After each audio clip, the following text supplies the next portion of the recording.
Hello guys, this is Maggie from Read Polish, and today we are starting with lesson number 9. Moja siostra pisze w nowym zeszycie.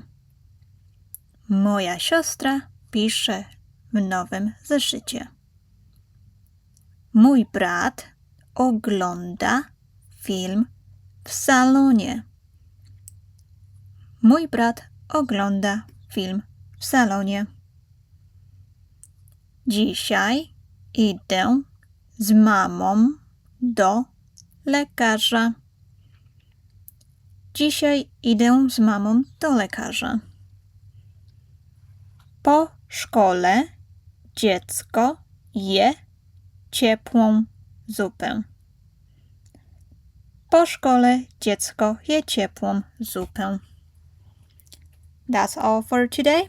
Thanks for watching, and don't forget to go to readpolish.blogspot.com to get the breakdown of this lesson. See you in next lesson. Bye!